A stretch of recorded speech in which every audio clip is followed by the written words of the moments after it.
Hey guys, it's your girl Cheney and I'm back at it again with another video for you guys. So if you've watched any of my videos, one thing that you can take from it, because I say it 50 times, is that I'm a broke college student. But as you can tell by some of my Instagram posts, if you check them out, or just like my essence, I think I'm a bad bitch, or at least I like to pretend I am. So today I'm going to be giving you some tips, tricks, and hacks at how to be a broke bad bitch. Here we go. I don't know if you can tell, but let me get a little closer. Let me get an angle on this highlight.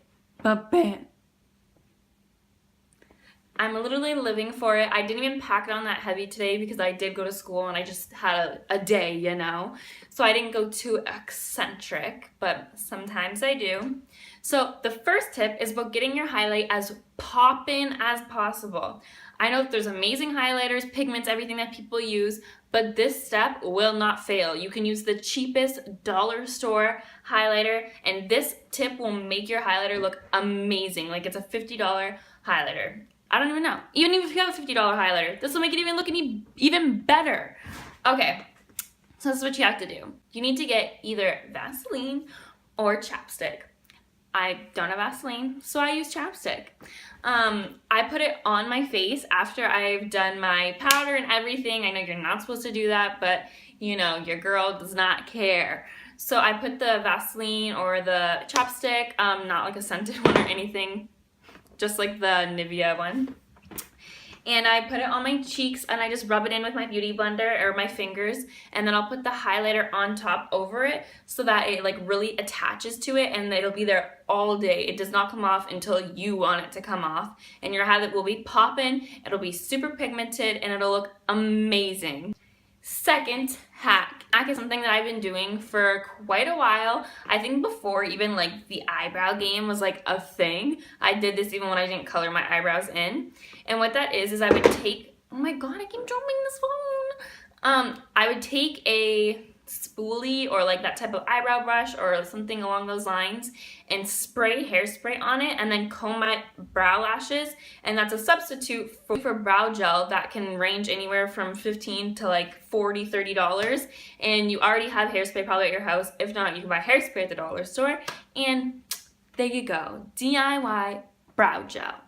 Okay, so this has actually happened to me so many times and it's really sad, but I run out of my eyeliner all the time. I wait until I know it's done. It's been done for a week. I'm scraping out all the leftover shit for that week and I still have not bought a new eyeliner. And I'm like, oh, now there's literally none left today.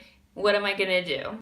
So if you're ever in this predicament, what I suggest is you getting an angled brush, something similar to what you use on your eyebrows, or an eyeliner brush, and dip it into your mascara. This works as a gel eyeliner, and I would just for sure suggest setting it with a black eyeshadow. This tends to work the best because if not, you'll sometimes get that little extra black ring on the top when your eye creases and closes. Okay, so tip number 3. I don't know about you, but not all of us have these giant beauty guru setups with every color lipstick under the sun and 5 of the same one. I know I don't. I probably own 5 lipsticks and I make do with it. A tip that I suggest so you can get the maximum value out of all your lipsticks is to be able to change the color. So a tip that I do is to change the color. I will use a concealer to make it lighter. I did that today. I normally wear this really bright pink lipstick, and I toned it down with a little bit of my LA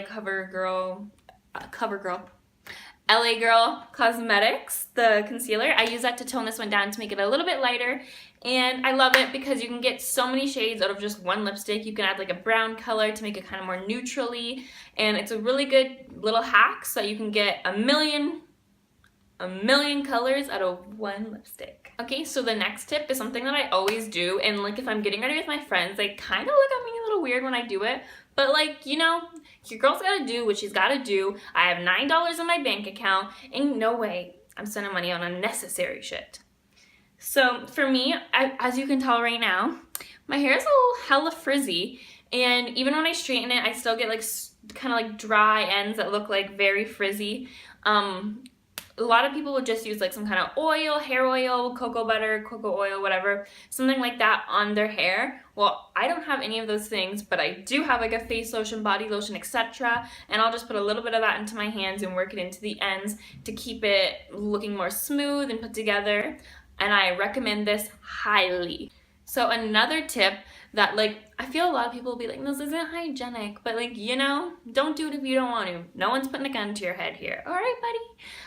What I do is I like to reuse my lashes. Even if they're $2 lashes, I will reuse them, re-motherfucking use them until they're literally falling apart. I know it's gross, but like, I'm trying to get the bang for the buck here. So what I do is that to make my eyelashes get the best longevity. Is that the word?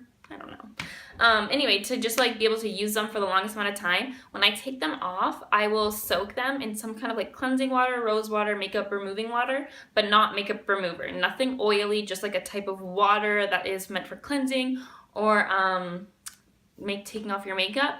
And I'll sit in there for about 2 minutes. I normally use a Q-tip and I just like swish it around in like a little cup or something. Like I use a shot glass, and then I just swish it around in there. So when I take the eyelash out, all of the leftover glue, eyeliner, any like eyeshadow that has fallen on it is gone, and you can easily pull off the glue like in 2 seconds. Like it just comes right off. So that's something they use, and they literally look brand new. You just let them out, take them out, sit them down on, I normally put them back in the same case, and then I just let them dry, and probably by like the next day I can wear them again. So the next tip is something that I've been doing my whole life. My mom told me to do this as well. I feel like this one's pretty known, might be kind of like common sense, but you never know. Some people might not know. So to wash your makeup brushes, instead of having to go out and buy a fancy makeup brush cleaner that normally range to like a pretty expensive price, I will just use baby shampoo that you literally find at the dolly store, that you find at the dollar store, and I will wash all my makeup brushes with that. Because it's meant for babies, it'll be very gentle on your brushes, it won't wreck them, and it'll clean them really good. Okay, so the next step is to get the most out of your wardrobe. If you're working on a budget, I would suggest buying a lot of things that are like black, gray, dark colors that can be easily made into multiple outfits. So I know a lot of the time, I personally do this, I'll go out and buy an outfit for specifically like the event. That this is my outfit for the event that I'm buying today for the event, whatever. If you buy an outfit that is including like black clothes, gray, white, those type of colors, shades I guess, then you'll be able to get the maximum amount of outfits out of them because they are easily, what is this word? Easily? Okay, it's easily, you know when you say a word so many times you don't know if you're saying it right? Because like that's happening to me right now. Anyway, so you can easily get the maximum amount of switches and outfits with those clothes because they all coordinate together. If you're buying pink, yellow, green, blue, although those things are nice, but you're not going to be able to put them with the pink skirt with the yellow top. I mean, you can. I wouldn't. So for nails, not these ones because they're ugly. I had to take my nails off for my training, but they'll be back soon. Don't you fucking fret. Before I moved to the city, my mom always did my nails for me. I never had to pay, so it wasn't an issue. But then when I moved to the city, I was dropping like $50 to get my nails done every time. And like, I have $9 in my bank account. I can't afford that. So what I would do, I feel like you've probably seen this tutorial all over YouTube because I found it on YouTube. I'll link some of the people who I got the references from, I guess. I took tips from a couple different ones how I do them. And I can do it into a little bit about, I can make it into a separate video to make it into detail, but basically I just buy the tips at like a beauty supply store. I think they sell them at drugstores as well, and I just glue them on. I'll file them down so and then on the part where you stick the tip on it, I file it down so it's even, and then I paint it over with like a gel type of nail polish so it's like a thicker coat, and that's all I do. And it normally looks really good. You guys have said that you liked them before in other videos and stuff like that when I had my nails on. So that's how I did it. Another hair hack is, I don't know about you, but in my old city, to get your hair fully cut, dyed, straightened, everything, it would be like $110. Now that I'm in Toronto, to get your hair cut is like $60, and to get it all the works done, it's like $300. It's insane. I would never pay that, and I'm not going to. So whenever I have split ends, what I do is I'll take like a 1-inch section of my hair, about maybe even a little bit. No, this is good. About this, and what I do, I don't know if you can see, I will like spin it like this. Oh God, Mama needs to do this soon. So what I do is I take it like this. I don't know if it's gonna focus. And all of these baby hairs, I would just, that are like kind of like coming out at the ends, I would snip off. And that would get rid of all the split ends and make your hair look a lot more revitalized without you losing length. So without you losing the length of your hair, you're just gonna get rid of the split ends. It's a really good hack. Be careful when you do it. Make sure you're not using scissors without your parents, okay? Okay. Okay, so another hack that I feel like a lot of people already use, but I swear by this, I do it every day. There's no ifs, ands, or buts. Not every day, but you know, when my hair's looking all greasy. So when my hair's looking greasy, instead of using a dry shampoo, I don't know about you, but when I use a dry shampoo, I feel like the day that I use it, it makes my hair look nice, but then the next day, it's like 5 times more greasy than it was the day before when I needed it to look clean. I don't know, just me, just you, I don't know. But instead, I will just use baby powder. Again, dollar store, $1. Go buy it. You save your life, literally. So I will use it. I literally put it everywhere in my hair. I wear it all the time. It's so gross.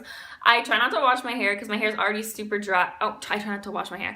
I try not to wash my hair too often because my hair is so dry already, and I feel like the more I wash it, it just keeps getting more and more dry. So I try to only wash it like 3 times a week, although I do shower very frequently. Get on my face. Okay, and so the last tip for today is to get the maximum use out of your foundation.